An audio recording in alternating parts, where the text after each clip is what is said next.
சென்னையில் திருவிக நகர் விவேகானந்தர் இல்லம் இடையே இயக்கப்படும் பேருந்தின் மேற்கூரையில் பயணித்த கல்லூரி மாணவர்கள் அந்த வீடியோ காட்சி தற்போது வெளியாகியிருக்கிறது.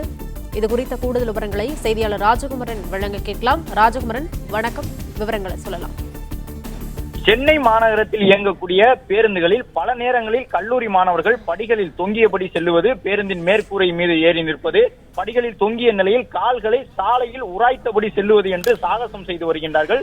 பலமுறை காவல்துறையினரும் சென்னை மாநகராட்சி போக்குவரத்து கழகத்தினர் அறிவுறுத்தியும் கூட கல்லூரி நிர்வாகத்தின் மூலமாக பல சுற்றறிக்கைகளை தந்த பிறகும் தொடர்ச்சியாக இவ்வாறு ஒரு சில கல்லூரி மாணவர்கள் ஈடுபட்டு வருகின்றார்கள். இந்த நிலையில் தான் விவேகானந்தர் இல்லத்திலிருந்து திருவிக நகர் நோக்கி செல்லக்கூடிய பேருந்தில் தற்போது அது வந்த சில மாணவர்கள், 30க்கும் மேற்பட்ட மாணவர்கள் பேருந்தின் மேற்கூரையில் ஏறி அமர்ந்து கொண்டு அங்கு ஓட்டுநரை தொடர்ந்து வாகனத்தை இயக்க சொல்லி கட்டாயப்படுத்தி இருக்கின்றார்கள்.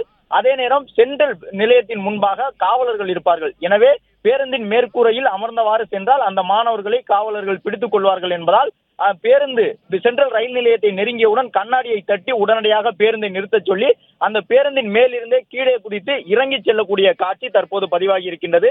கடந்த ஒரு 10 நிமிடங்களுக்கு முன்பாக திருவிக நகர் நோக்கி செல்லக்கூடிய இந்த பேருந்தில் 30க்கும் மேற்பட்ட மாணவர்கள் இவ்வாறு ஓட்டுநரை கட்டாயப்படுத்தி பேருந்தை இயக்க வைத்து காவலர்கள் இருக்கக்கூடிய பகுதியை பேருந்து நெருங்கக்கூடிய சூழ்நிலையில் அதிலிருந்து கீழே குதித்து இறங்கி செல்லக்கூடிய காட்சிகள் தான் இவை.